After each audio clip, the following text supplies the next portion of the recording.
basically, because this would be the gripper, you can't get a camera there, so your camera's offset, and you need a target that's above what you're actually trying to get, which is down here. So as you line up and slide in, you get that little white dot, and you need to keep it more or less centered in the white circle as you bring it in. And then when you're in, you're captured, you get the green light. And this arm that you're manipulating, what is it accomplishing?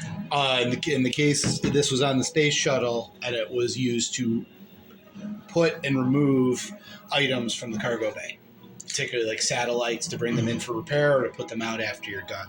So be able to go in time and in distance to be able to properly retrieve items in space. Correct. For maintenance, for reworking, updating, that kind of thing.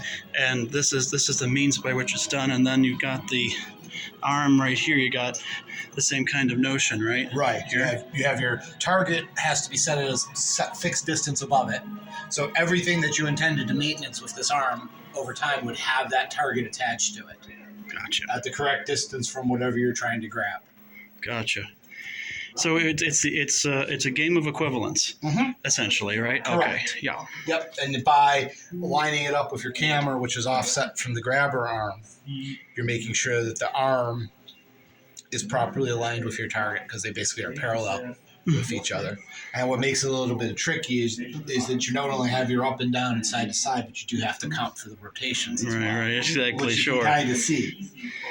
It's interesting when you're trying to manipulate this sort of thing and account for space as an element to work with, because people in general don't normally work with the notion of operating in space. Right. And it's a different level of thinking. The best maybe is operating something underwater, right? But there are different forces there too. Correct. Actually, you can see from the video that they're doing over here, when he's doing it, his arm he actually has a slight advantage that nothing's really moving unless he moves it. Well, there's a lot of glare on here, but oh well. But it stays pretty firm because what he's working on is in a fixed location relative to the arm. When you're doing it kind of manually, you get a little bit of vibration because you can only keep your arm so firm. Right. So he's got that, but you're right. And this seems kind of routine to us, but in reality, this sort of thing can make and break millions or billions of dollars worth of equipment. So you got to be incredibly careful. Yes, I joke, but yeah, because if he hits that at the wrong angle or does something wrong, he could damage millions of dollars worth of equipment there. Yeah, exactly. And some engineers